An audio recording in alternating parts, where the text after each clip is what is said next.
It's dark, and we're wearing sunglasses. Hit it. To infinity and beyond! Get off, Napoleon. Make yourself a dang quesadilla. I know Kung Fu. This is one doodle that can't be undid, Holmes Gillett. And my axe. This should be open because it's civil rights. This is the 90s. You're gonna need a bigger boat. 1.21 gigawatts! I'm gonna make this pencil disappear. Gucci. Welcome to the KendallCast Movie Roundtable. I'm your host, Kendall. With me, as always, is Ian. Hey, guys. And Nick. Feels weird that Jeff's not here to be, before me. Yes, Jeff is out on assignment. He's watching all of the movies that exist, and he's going to let us know what movie we should watch. It isn't Jeff's pick next, is it? It's mine. Okay. It usually goes around the circle, the way that we sit, so it's the way that we sit, yeah. we probably should have had Jeff write something for us, but I'm not sure that we did. Well, no, because it's Ian's. If it's Ian's pick, then we don't. Well, no, I meant for this movie. Oh, for his take on it? Well, whatever. At least if he liked it or not. But we didn't ask. I'm sure that he did not watch it. That's probably It true. was 11 hours long. The But movie's not quite 11 hours. Look, I could have made you watch Wyatt Earp, which is something like 3.5 hours. So we're talking about Tombstone, a movie with lots of white dudes with mustaches. Lots of mustaches. So Nick, why did you pick this movie? Pretty much exclusively. I had never seen it. I'd seen a couple YouTube clips of the I'm Your Huckleberry thing and some of the Doc Holliday scenes, and that's basically the entire reason. I didn't have a better reason than that. Mm-hmm. I first of all, I was like, oh my god, 2 hours and 15 minutes. I'm not in the mood to watch a movie. But I can understand why this movie is some people's whole personality. I can understand how this could be someone's favorite movie. And I think there were elements of it that were really good. There's something about certain 90s movies where they'll take, and I feel bad because I feel like there are a million examples of this and I could only think of Independence Day, but take sort of a style of film that's a little bit of a throwback, to the 70s or the 50s or whatever, and try to make kind of the epitome of that. And there's something about the 90s, like optimism, thinking that we all thought it was the peak of civilization, and maybe it was, and also being sort of still not that far removed from the films of that era of the 70s or whatever, that it kind of achieves that goal, and I like it when it does that. So I like this. My biggest issue was the issue that I have with a lot of. Well, I think I had this issue with High Noon, but although I had a lot of other issues with High Noon, the cast all dressed the same, and they all had the same facial hair, and they were all white dudes, and the women, there were two brown-haired women, and I didn't realize that they were two different people until at least 2 hours into the movie, or at least an hour and a half into the movie. All white people look the same.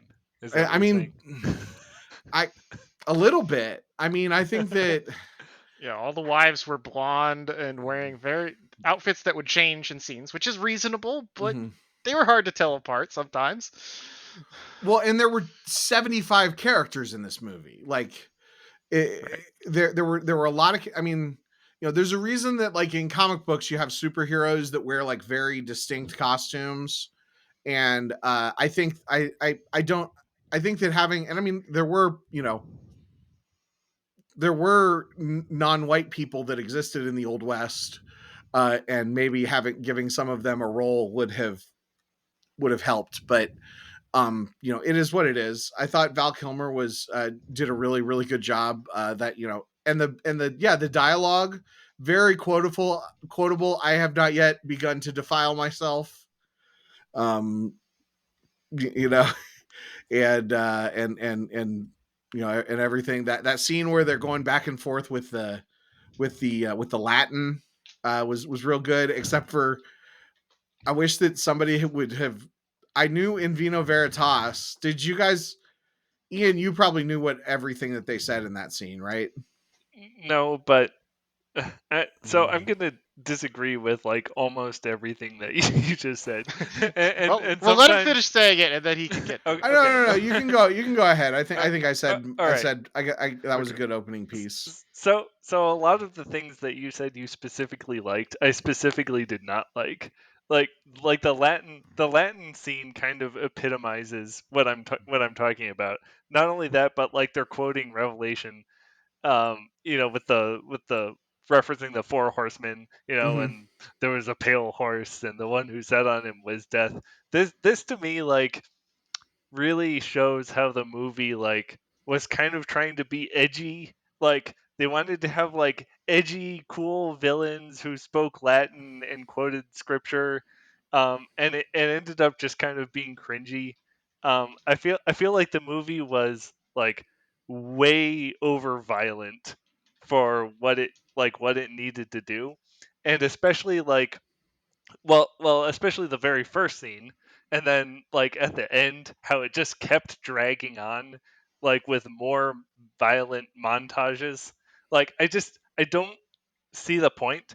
To me, like a western, like if you watch a lot of good westerns, and of course I'm gonna say High Noon is a good western, but also like westerns like Shane, is like a classic example, or The Man Who Shot Liberty Valance, or uh, a lot of these westerns have like a theme, a very like anti-violent theme, where you have like a reluctant gunfighter who ends up being forced into a violent conflict because he has no other choice. And while I feel like Wyatt Earp like pay lip service to like we don't want to provoke these guys and get involved, the movie very much went against that.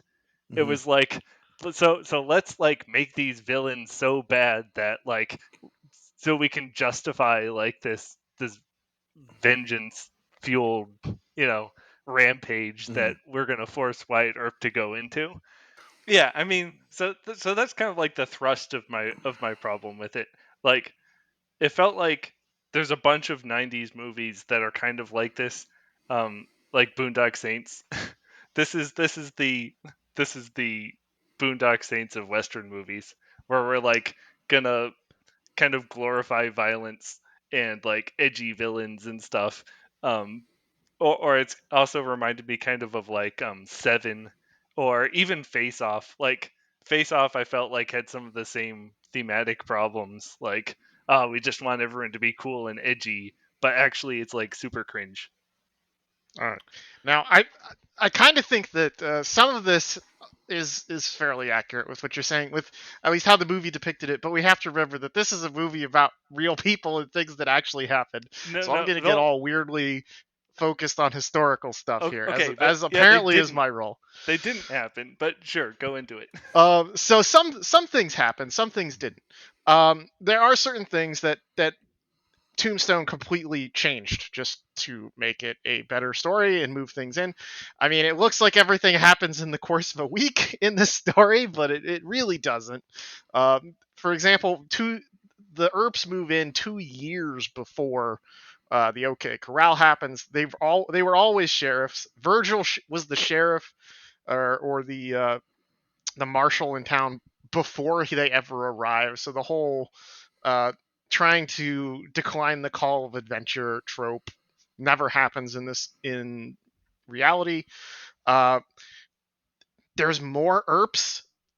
There's an argument, and depending on who's telling the story, whether the Earps are also a criminal gang that are actually trying to cause a bunch of other problems, and it's just just a conflict between the Earps trying to rustle the Cowboys. The Cowboys are never an organized gang, which bothered me because I was pretty sure there wasn't a gang called the Cowboys, because I watched History Channel before it was garbage. And so it's just a completely disorganized group of people, no red sashes or anything like it is in the movie. They're just actual cowboys that are roaming into town. A lot of the people do exist, and I think that's why Kendall's so confused, is because they tried to make as many of the actors portray real people as possible. That said, there's 2 Earps, I think, in the story that don't even appear. There's one that isn't a gunfighter, who is only a bartender and declines all gunfighting. Gets left back at their bar the whole time. And there's another one, I think Warren Earp, that goes on the Vengeance ride. And it's worth mentioning that, especially the ride at the end where they're just gunning people down left and right. Ian complained that went on way too long, and I think he has a point, because they murdered probably like 20 people in various scenes, just endlessly shooting people down. They killed 4 people during that entire thing. And all of them it was like the clan, pretty much like the Clanton leaders and Curly Bill, and that was about it. It was very overtold story that kind of got away from them when they were shooting this, and they just wanted to up the body count. Let's see other things. Not to I mention, think that's all the real historical. Yeah. The theater they were at the beginning wasn't built till after. That's pretty much it. That's most of what. Okay, I just want to jump in that I actually agree with everything that Ian said. I came into this, I was like, I have a lot of problems with this movie, and I wanted to make sure that I said the good parts. Like, okay, for example, the Latin scene. I like that scene, but then I felt like the Ringo character kind of went nowhere. And there were just a lot of like plot things that made me, I mean, maybe if I watched it a second time, I would have followed it better, but like, I didn't understand, Wyatt literally saves the leader of the Cowboys from being, hanged in the middle of the street. Curly Bill. Is that Curly Bill? That's Curly Bill? Okay. Yeah. Because I thought Bill Paxton was Curly Bill, but that's okay. Bill Paxton, so that makes okay. So that's Curly Bill, and is Ringo the guy that they call Ringo? Yeah, okay. Yeah. So he literally saves Curly Bill and pulls a gun on the drunk guy that that wants to do it, and then that leads to when things escalate and the people get shot and stuff. Like, then Curly Bill is mad at him and is best buds with the drunk guy that wanted to kill him, and I didn't quite understand that turn until like later, I guess. I think I also didn't realize that the Cowboys were the ones that were already established in the town. I thought that both of them both Wyatt and his people and the Cowboys rode into the town kind of at the same time, but I was wrong about that, I think. Yeah, I mean, when Earp comes into town, they meet that one guy who's like the county sheriff, the mayor, and the sheriff. Mayor. Another historical error, because it wasn't in that county. It was another county. It doesn't, and Wyatt Earp had already been like an undersheriff for the other county, so like that whole position didn't exist until later. That guy does become the county sheriff, but not until way after this. But is he the leader of the Anti-Chinese League? He is, which I did notice. It was, I mean, time appropriate. Yeah, so he comes in, he meets that guy, and then he talks to the next person, and they say, "Yeah, but the real law around here is the Cowboys." Okay. So it's like established. Which also, that's if that's a fictional group, that's a bad name. Yeah, it is. Because it's completely... They could have come up with a better name, but they also, were like, there are actual cowboys around. Why? Right. Why are the gang the Cowboys? They are the Cowboys. Yeah. Yeah, there are actual cowboys like the people that wrangle cattle, and then also like cowboys and Indians. Like, that's like a generic term for people who are causing trouble in the towns or whatever. So it's like it's too much the same. So I probably, when I saw that scene, and I was thinking the real law is the Cowboys, meaning like the real law is this disorganized group of chaotic Which roughhousers historically or is whatever. correct, because the Cowboys weren't a real gang. Just a bunch of random people who came and went. But it just, yeah. And then I also very strongly agree with Ian about the end of the movie violence, because I actually really like the trope of someone who is just continually refusing violence, and then very reluctantly at the end, his hand is forced. I like Right. that. I like that trope. I kind of wish, like, the way that it was handled with that it did get hyper violent toward the end.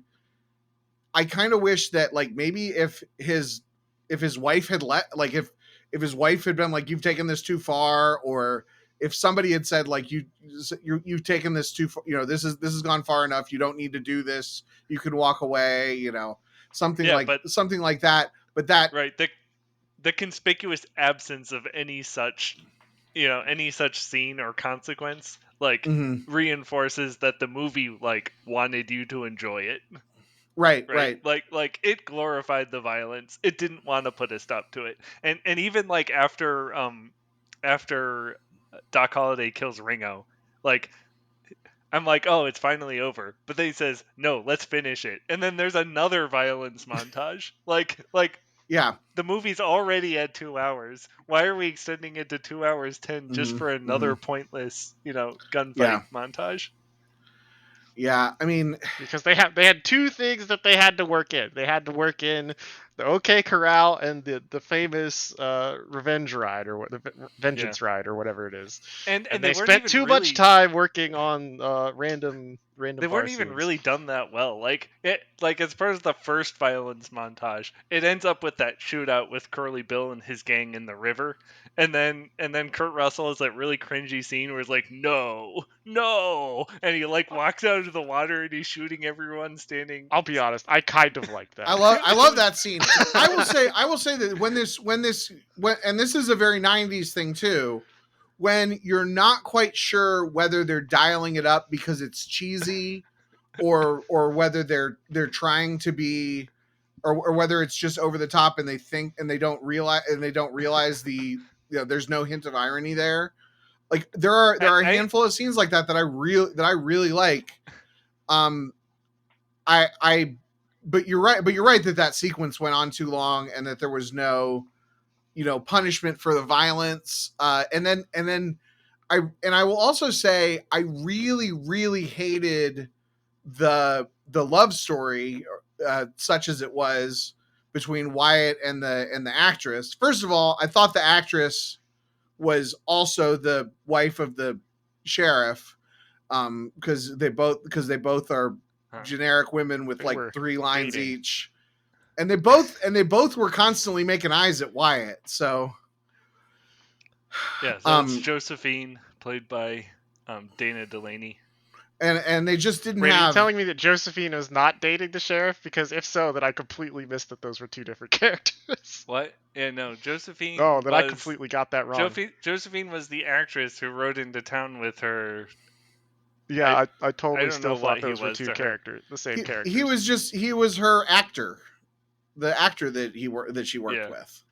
Oh no, I mean, yeah, but I thought she was dating the sheriff. No. Right, yeah. The sheriff also had a wife who also, I think, had at least one scene where she talked about being into Wyatt. So, okay, yeah, I definitely thought those were the same characters, just wearing like different hairstyles or something. Yeah, so. yeah, they were. All right, yeah, okay. And like Wyatt has this wife that he's just constantly neglecting, and she's sick. I guess it was a drug problem, because at the very end they say she died of a drug overdose. I mean, laudanum is an incredibly addictive painkiller. It's basically the scourge of the end of the Civil War. I mean, that's fine. There's a story there, but they didn't tell it. Like, yeah, they spent a lot of time on that, and then didn't really they instead decided to like play it up and then to make a big deal out of like the ending, and then like the whole middle was just weird because of it. I feel like if they were looking to cut down on time, they could have cut a lot of the middle of that story out, and it still would have landed almost the same. I think everything after the horse ride, I think, would have been fine. I think that the movie. I mean, and this isn't what happened. I guess that's the problem with telling true stories is to some extent you have to follow like what happened. But I mean, if they took a bunch of liberties elsewhere, I mean, you could have just had him like. I think this movie would have been much stronger if the ending. And I don't usually say this. Usually, I'm all for the happy endings. But I think that if Wyatt had gotten himself killed at the end, that would have shown that message that violence is bad. That no matter what, and that and just that, I don't know, just the final scene of him. Oh, we're gonna get room service. Like, it just didn't. Yeah. It felt like it was. I mean, that and the horseback riding scene both felt like they were in a different movie. Yeah. She played it as like, so Josephine came across as like kind of like emancipated. She like cares about fun and nothing else, and her family's rich, and that also just kind of overshot the mark for me as well. Mm-hmm. Yeah, I can see that. She says, "My family's rich." They could have made either of those movies, but they put them into one movie. Yeah. I mean, but I will say, but Val Kilmer was great. Like, Val Kilmer's performance was awesome. Like amazing. I said, the Doc Holliday stuff is why I picked the movie, because when I saw those scenes on YouTube, I was like, I want to see this. And I think there was something too. Like, there were a number of individual scenes that were just terrific. Yeah, I mean, all the stuff with Val Kilmer was great. When Wyatt walks in and he says, "You're sitting in my chair," all the different times where they got like a one up on somebody that's pulling a gun on them, like, that was great. Even like the scene when everybody's got their guns pulled out and he says, I think you're 3 sheets to the wind, and you probably can't, you're probably seeing double, and he's like, well, good thing I got 2 guns, one for each of you. Like, yeah, that was good. Stuff like that was just terrific. Like, there was so much that was just really excellent, and that's why I'm saying, like, I can see how, how some people this would be like an all-time classic for them.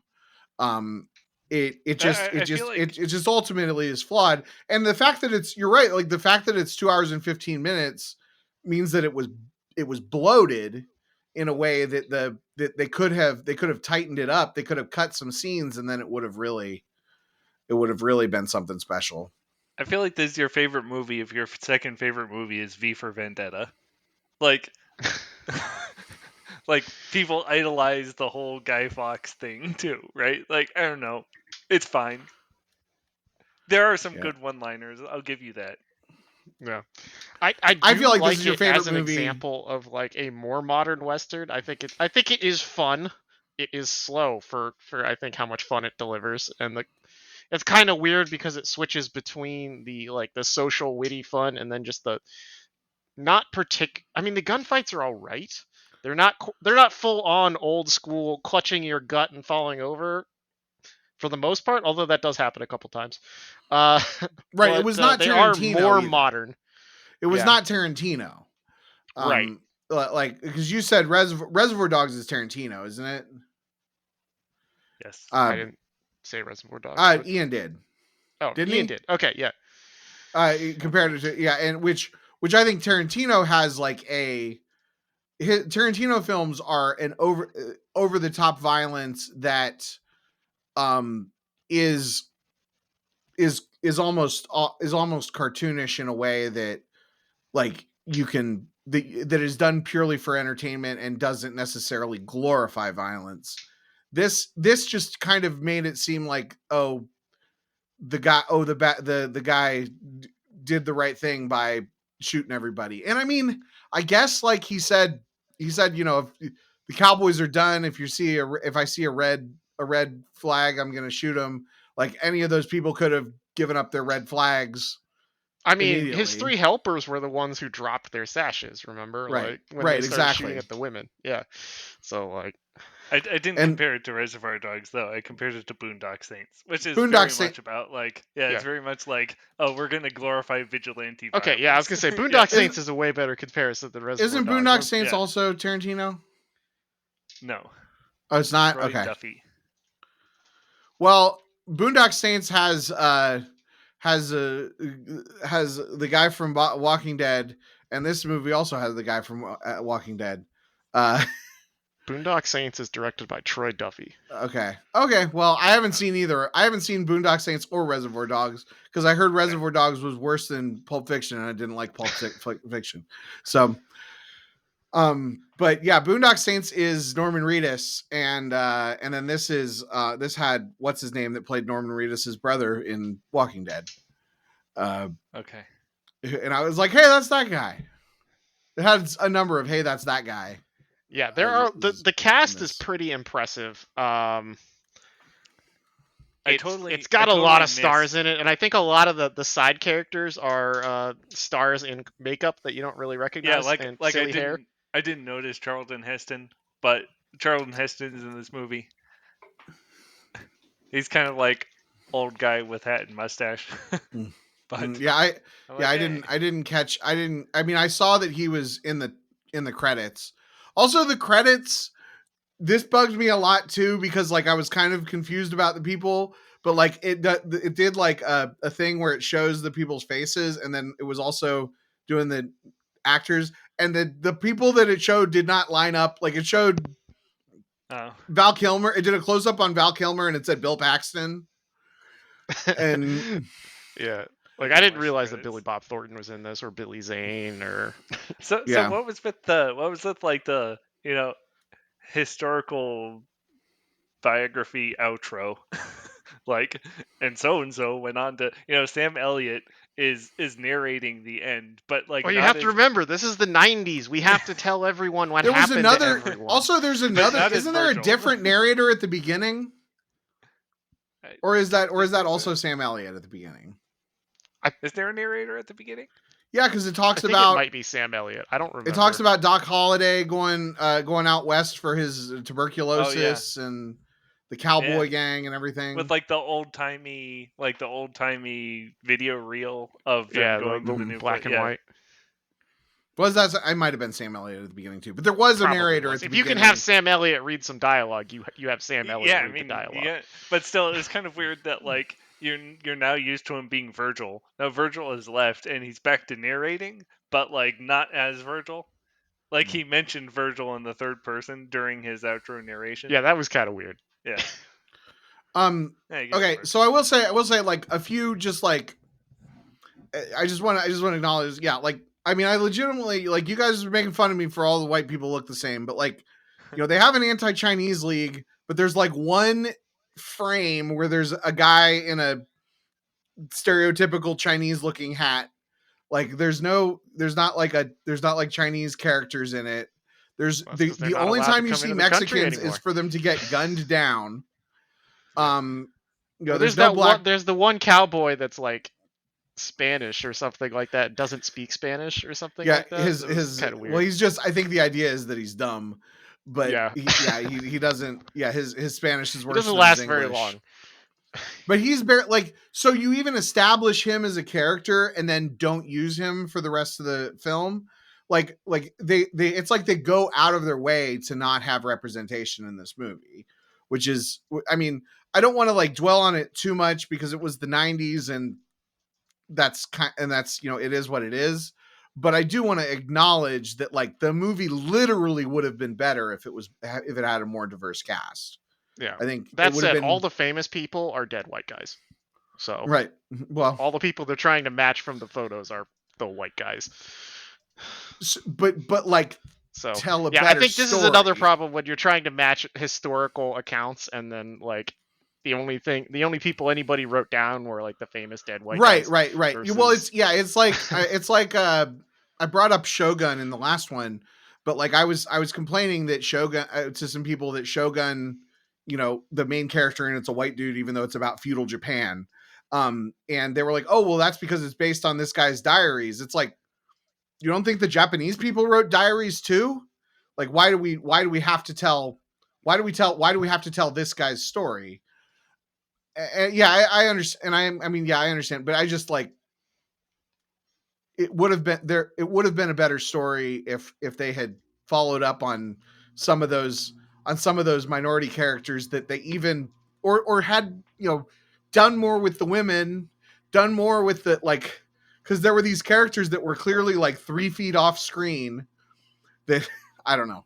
I mean, you're right. There were already 700 characters in the movie, but you know, he doesn't need. Bill Paxton didn't need to be in the movie, period. Like, you know, they could have combined Twirly Bill or whatever you said his name was and Ringo probably. I mean, they're two fairly famous people, so that seems like if you're making a Western, you could have done that. If you're making a movie about the OK Corral, that seems like a bad move. Well, you said that they already cut out 6 of his other brothers. They cut out Earps. They cut out people on the Earp side. They didn't cut out the bad guys that they were going to kill. It was the main thing. Yeah, so they made it look like Wyatt had less help. I also felt like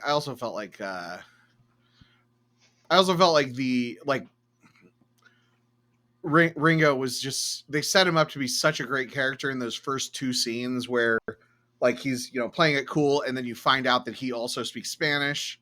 Like that was really, you know, really clever. And then the scene where they're speaking Latin back and forth, that was like, this guy is a really smart guy. And then for the rest of the movie, he's just drunk. Yeah. Like, I have bad news for you, Kendall. Historically, Doc does not kill Ringo. Ringo probably goes off and commits suicide. And that whole last scene where they meet in the sanatorium doesn't happen. I really don't care about what happened in real life. There are few things. There are historically significant events that matter. But for the purposes of this movie, there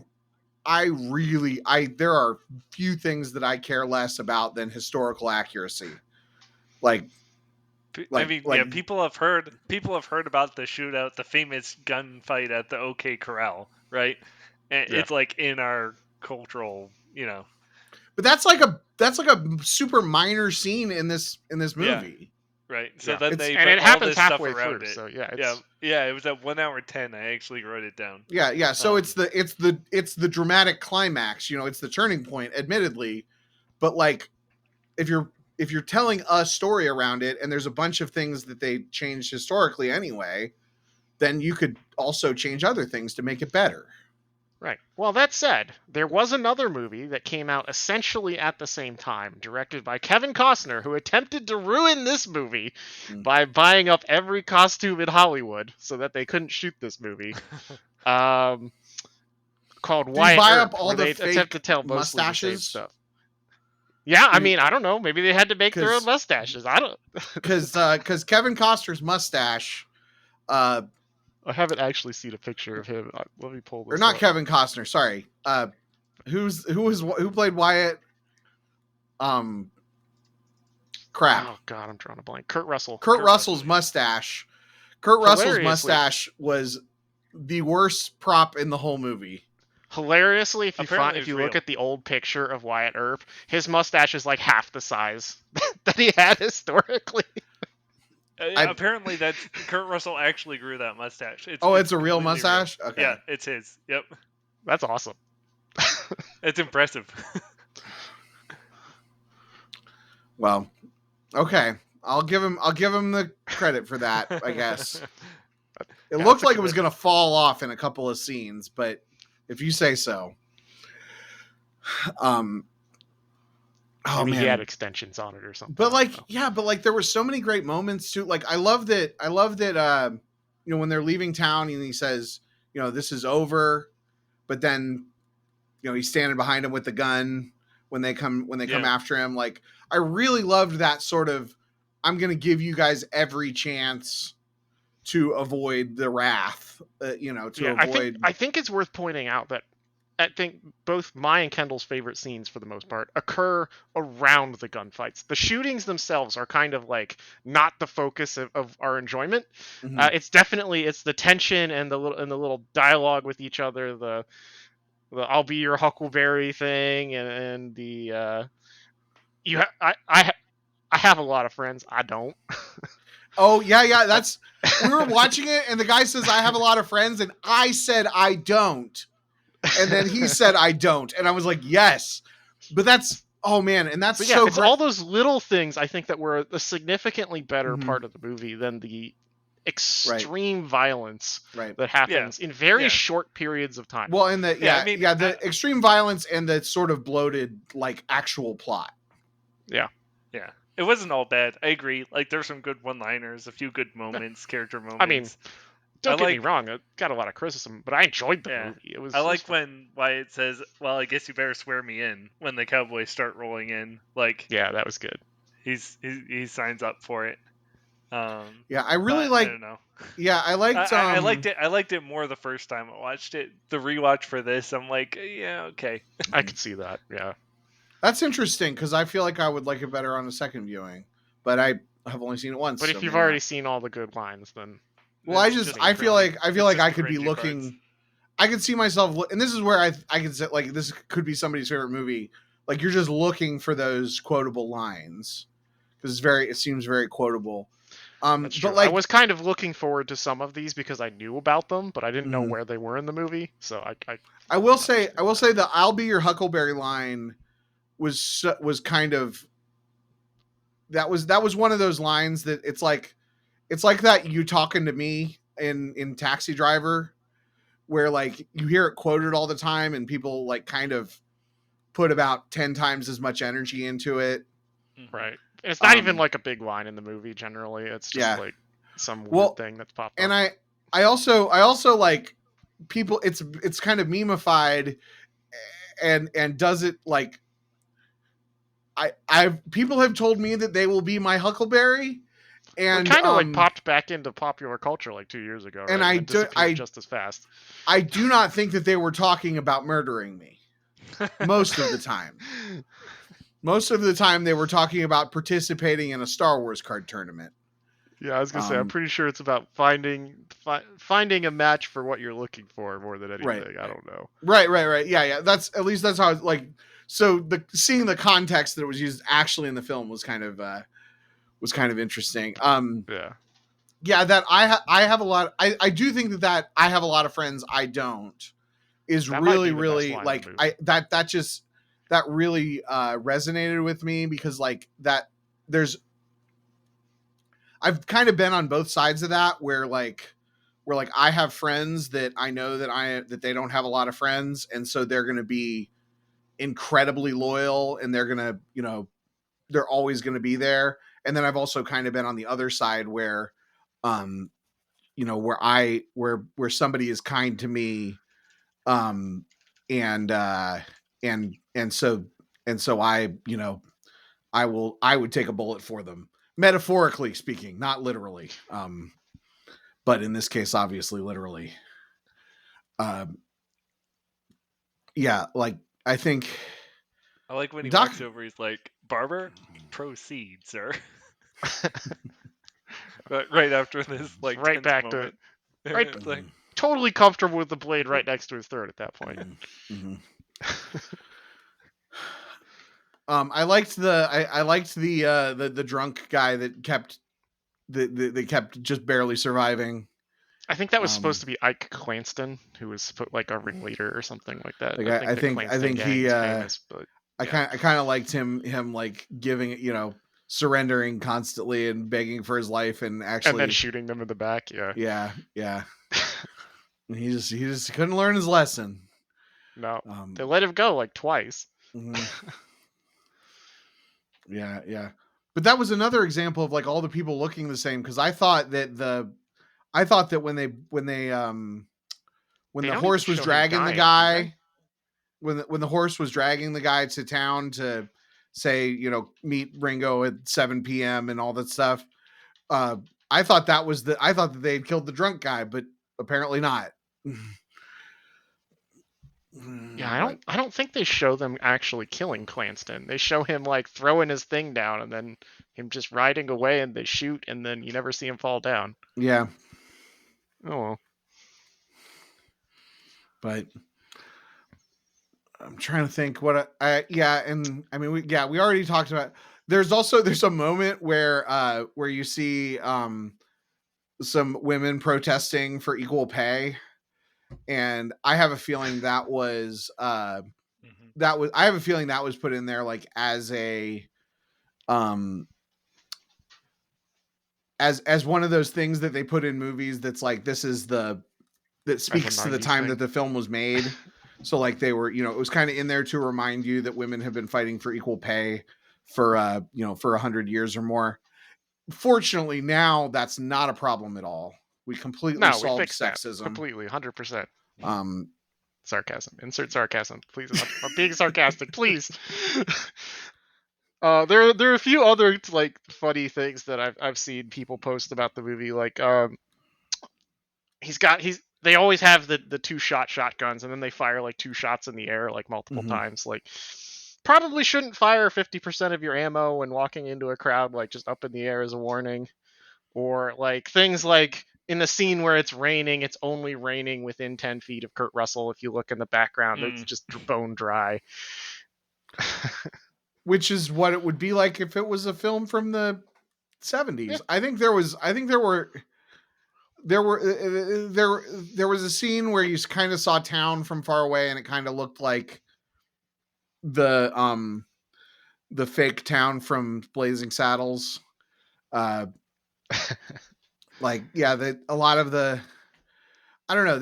I think some of that like was intentionally to look as a throwback to the style of the classic Westerns. I'm willing to give the film credit there.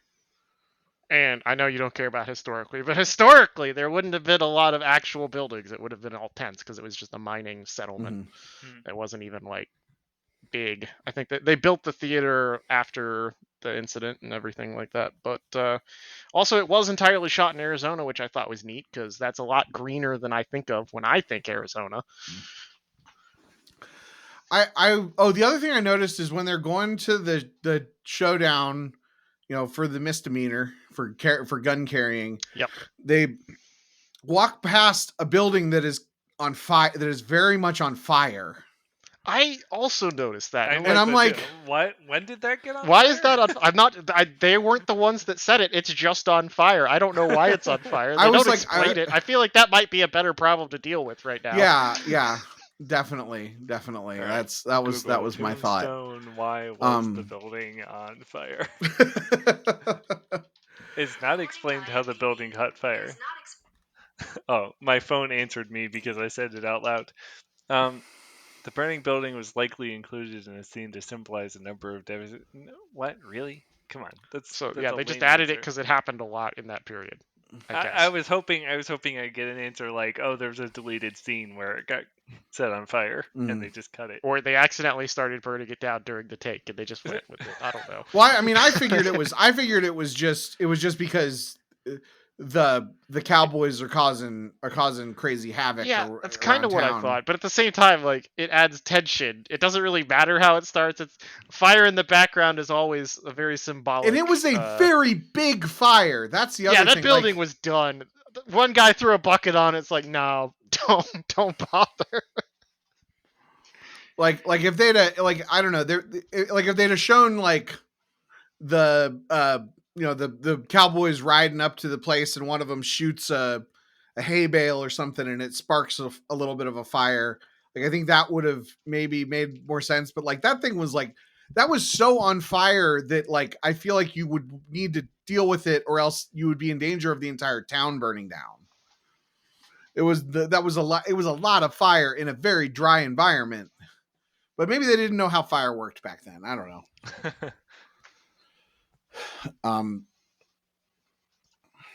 But yeah, Another. So the only reason that Bill Paxton needed to be in the movie was his death. His last words, where he says, "You remember what I said about that, about the light when you're there's no light," or something like that. Right. That was a cool moment. Like that was a very I don't know. It seemed very real. Seemed very like something. I don't know. This movie just had a bunch of moments that I really dug. And yeah, I really do think if it wasn't for if the and I mean even the final sequence of Wyatt killing everybody, it just barely missed the mark for me. I think that if he had gone down in a blaze of glory, or if he had or not a blaze of glory, or a blaze of getting killed, or if he'd you know, like You just wanted some different resolution other than going to Christmas in somewhere out east. Right. Exactly. It just feels like a whole different time and place, and it's not quite right for the end.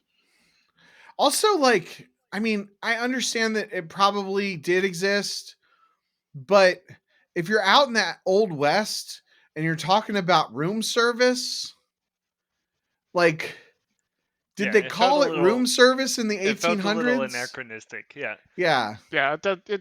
Yeah. I mean, you could probably get them to bring you breakfast, but did they have a term for that? I don't know. Like maybe even if it was like in the big city, if it was like you wanted the big city, like I feel like room service is associated with staying in a big hotel in a big city. They're in the Grand Hotel. The only hotel, but still the Grand Hotel. Yeah. I mean, yeah, I don't know. I just like when she says what do you want with your life, when he says what do you want out of your life, and she says room service, and she means that she wants to be traveling. It just it feels a little anachronistic, and I don't know anything about history, but it just felt weird. There was just but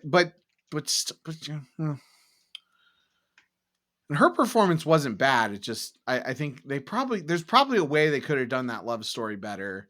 Made his first wife like just give her a drug overdose earlier. I probably would have a problem with that too, but I don't know. Because his first wife just kind of disappears when they leave town. Yeah. And I guess they make a big deal about him being the oak or whatever, or like failing to kind of live up to his own expectations, and then it just ceases to be for another third of the movie until the very end. And then did Virgil leave because he thought he was no longer capable because he didn't have his arm anymore? I mean, they fucked up his arm. Yeah, I mean, he couldn't even use it, but yeah, I mean, like it just probably just because in real life he backed out. I mean, he had to go recover, and so he was out for that reason. Just one of those things. So. Like it kind of at least was supposed to. Someone said that it happened that way, whether it happened or not, and that that's how they had to. It just seemed they like decided to be accurate enough to stick with it. It seemed like I wish that they would have followed up with his character a little bit more instead of just making the next 30 minutes of the film just following Wyatt, because it seemed like I was kind of invested in him as a character, and then he was just kind of gone, and they didn't even if they'd had a scene where I don't know how they would have done it and still had the surprise of him planning it, but like if they'd have had a scene where he says, okay, I'm going to take them all out from here. And then Virgil says, I'm with you. And he says, no, you can't because your arm or whatever. Right. It might have been nice for them to exchange a word more than just a glance before the train drives away. Mm-hmm. So that would have been the opportunity. After he's already shot the one guy and arrested the other. Yeah. But, or even if he just said, to keep them safe or something, Yeah. Get them out, and I don't know. Because I mean, what's the last thing that they say to each other? Just I don't want to see you right now.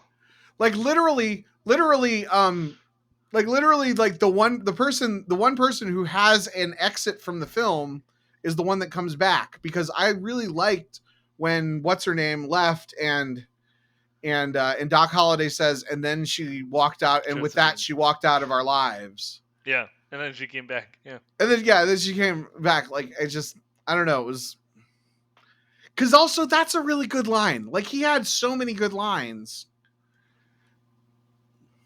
Yeah, I think he was a real star of the movie. Although Yeah, he definitely had the standout performance. I think this was definitely a film where there was some dialogue, and where some of the dialogue and a lot of the performances kind of outpaced the overall. Like I don't know, did it win any awards?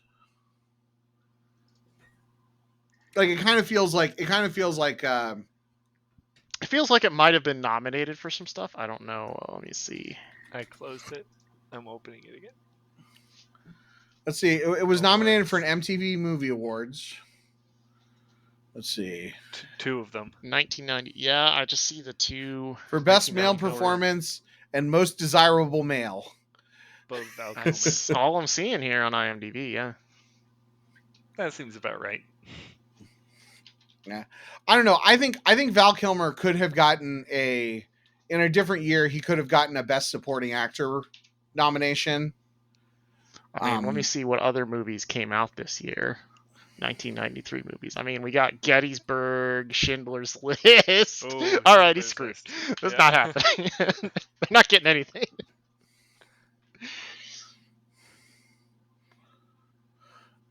Unforgiven was the Nightmare Before Christmas. We're back. Oh no, it's 92. God, I hate that.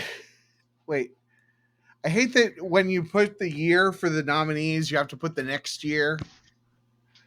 Okay, so yeah, Schindler's List, Remains of the Day, In the Name of the Father, The Piano, and The Fugitive were the Best Picture nominees that year. I love that Rudy movie. came out that year. Demolition Man. Maybe I should pick The Fugitive. But I don't know. I just like, I don't know. I liked he had a memorable performance, and then he was Batman a few years later. So Jurassic Park. Oh yeah. That might have come out slightly in the category before that. Robin Hood Men in Tights. I just searched for year. I didn't search for what time of year. All right. So I think we've pounded this thing into the ground. We've shot a bunch of shotguns at it or something. We fired in its general direction wildly, and someone has fallen over. Yeah. We accidentally shot its sheriff, or its that guy was the sheriff, right? I did think it was interesting that he was like confiscating people's guns. I always thought that. I thought that was real interesting. Yeah. Him taking. I mean, he was gonna take him into the drunk tank. He just wanted to hand over the guns. Uh-huh. And I know you're tired of this, but historically, that was ruled as an accidental homicide, and even the ERPs testified that it looked like an accident. I thought it looked like an accident. Yeah. Where he pressed the gun to his chest and then fired. Well, I think he was goofing. He was drunk and he hooked it with his finger. I think he's just I think he was goofing around with it, and in a way that was very not safe. That's why you're not supposed to play with guns. Yeah. But I don't think that he intentionally shot the sheriff. Yeah, that marshal was actually only 30, but I guess that actor is some famous old guy from the previous era of westerns. Look, that was a hard 30. It's a very, very hard 30. All right. So what are we watching next month, Ian? Well, last time I picked Cool Hand Luke, and this time I think that movie was too recent. So I'm going back further. Honestly, I was looking over our list and I noticed we haven't done a single Alfred Hitchcock movie, so I'm going to pick a Hitchcock film. I'm going to go with Rear Window, probably my favorite. Rear Window. Ooh. I think Hitchcock films is one of those things that I've never intentionally gone out and watched, and I'm not sure I've seen a single one. Well, you're in for a treat. Rear Window is a fantastic piece of film. So for the record, Wednesday, October 16th at 7:30, Rear Window is playing at the Gateway Film Center. So, Ooh, so we should record after that. Looks like Wednesday, Thursday, Friday of that week it is. nice. All right. Well, we'll see what we think of Rear Window next time on the KendallCast Movie Roundtable. This podcast is a production of the KendallCast Podcast Network. You can support the show for just $2 a month at patreon.com/KendallCast or make a direct donation through the PayPal link at kendallcast.ninja. Every little bit helps.